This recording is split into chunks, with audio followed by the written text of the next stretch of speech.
Good morning, everyone. Nice to be with you again this morning, and my honor to bring you the message for today and want to really flush out that parable for us a little bit this morning on Stewardship Sunday. So a young man was seen pedaling around a college campus, and he's wearing a T-shirt. And on the back of the T-shirt, it said, "I'm going to be a doctor." On the back of his bicycle was also a sign, and the sign read, "I am going to be a Mercedes-Benz." I kind of like that. I like that.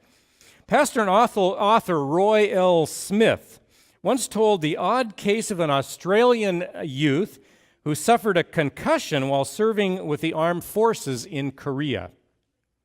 At the time of his injury, the young man was 5 feet, 4.5 inches tall. The blow that he received started strange reactions within this soldier's body so that he began to grow. He grew to be 6 feet, 3.5 inches tall. The case of the Australian soldier is very strange, says Roy Smith, but there are innumerable instances of people who never grow to reach their full intellectual and spiritual stature until they have suffered some terrible blow. So here's the question for today. Are you reaching your full potential as a follower of Jesus Christ? Now, whether you are growing because of some blow that you have suffered, or simply because you long in your heart to be more like Jesus, the question is, are you? Are you moving forward? Are you growing in your spiritual life? In Matthew 25, the entire chapter of 25th chapter of Matthew, Jesus warns his followers that the kingdom of heaven, the fulfillment of God's plan for humanity, will come upon them suddenly, like a thief in the night, at a time when they least expect it. And then he gives them a number of parables or word pictures of what this kingdom of heaven is like. Matthew 25, 14 to 30, our lesson for today, is one of those parables. Jesus says, "What will the kingdom of heaven be like? A man going on a journey who leaves his servants in charge of his property." And then he goes on to tell what they did with that property.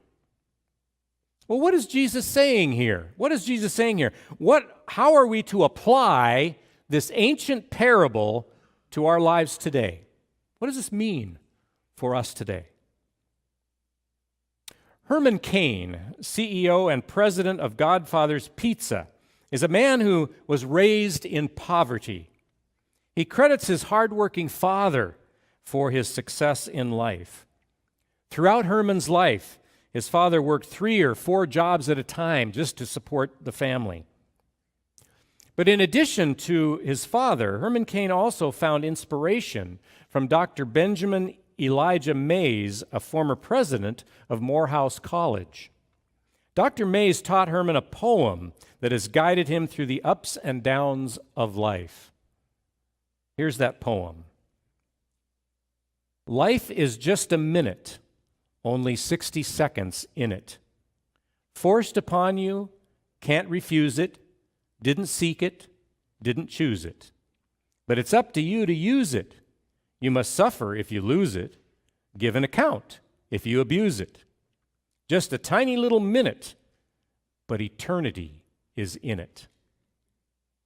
This catchy little poem perfectly captures the first point I want to make for today. According to Jesus' parable, this parable we just read, the kingdom will be, this parable of the kingdom, we will be held accountable in some way for the stewardship of our lives. Now, most of us connect the word stewardship to the wise management of our money and our time. But God has blessed us with infinitely more resources than just our time and our money. I mean, we are called to be wise and generous stewards of our health, of our intellect, our compassion, our wisdom, our life experiences, our influence, our relationships. In this parable, we are called to invest our lives in such a way that we will see a rich return. Jesus is encouraging us to dream big dreams, to make our lives count for something. Now, to be real honest, some people would prefer not to dream great dreams. A man once said, "It is possible to evade a multitude of sorrows by cultivating an insignificant life." And it's true. That's true. You can escape a lot of pain and trouble and difficulty if you never take a risk. If you never give of yourselves freely, if you never step out in faith. But you will be missing the abundant life that Jesus wants to give to his followers. Are you cultivating an insignificant life? The best way to answer that question is to examine your motives. Are you working at your job to bring glory to God or just to get a paycheck? Are you using your paycheck in a wise and generous manner, taking good care of your family and contributing to the Lord's work? Or are you using your money to indulge in more stuff or more status symbols to impress your neighbors? How do you use your time? Do you submit your time first to God before filling up your Google Calendar? What about your relationships? Do you work to build others up or tear others down? Must your needs always come first? Do you care about others for themselves or simply for what they can do for you? Do you take more than you give? Do you look for opportunities to share your faith with others? Hall of Fame baseball player Mickey Mantle died at age 63 of alcohol-related liver disease. Not long before his death, Mantle said to someone, "You talk about a role model? This is a role model. Don't be like me. God gave me the ability to play baseball, and I wasted it. I was given so much, and I blew it.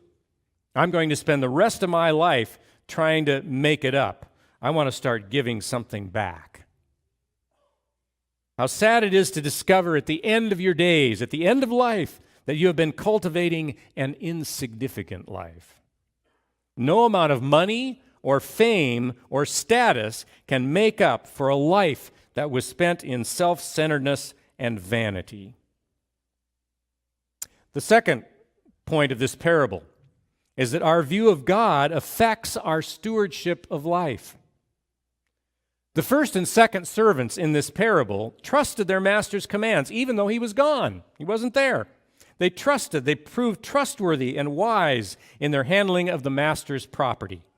And in the end, they earned the master's trust and praise and love and fellowship. But the third servant viewed his master as a hard and unpredictable man and acted accordingly. How do you view God? Do you see God as an absentee parent, a vague abstraction, a cosmic police officer? Do you see God as a hard-to-please taskmaster who just piles on more expectations than you can possibly fulfill? Do you tend to skip over those verses in the Bible that speak of God as a kind and gentle man, slow to anger, and abounding in steadfast love? It's vitally important to examine your view of God, because your view of God will affect your ability to step out in faith. When my girls were little, I invented a game. It was kind of a hide-and-seek game, and we called it Mousy Cheese. Yeah, it was called Mousy Cheese. And what we did was I would hide a yellow Duplo block. It's kind of like a Lego, only bigger. And it had to be yellow, so it looked like cheese, right? No, that was the cheese. And I would hide the cheese. And then I, as the big mean cat, would also hide. The girls, who were the mice, would then try to find the cheese. And when they found the cheese, then the big mean cat would jump out and chase them screaming around the house. Yeah, they thought this was great fun. But one time, the girls turned the table on me. Just as I popped out of my hiding place, they announced, "Hey, that's not a big mean cat, that's our dad." And they jumped on me and pounced on me with giggles and hugs. When we first encounter God, Almighty God, creator of the universe, We may feel immobilizing fear. At the same time, we cannot help but acknowledge that this incredible presence is also our loving Father. When you trust God's leading, you'll be able to follow. When you trust God's provision, His providing for you, then you can give of your resources generously. When you trust God's love and mercy, you can show love and mercy to others. Everything starts with your view of God. And finally, Jesus is teaching us through this parable that what we do here in this life has eternal significance.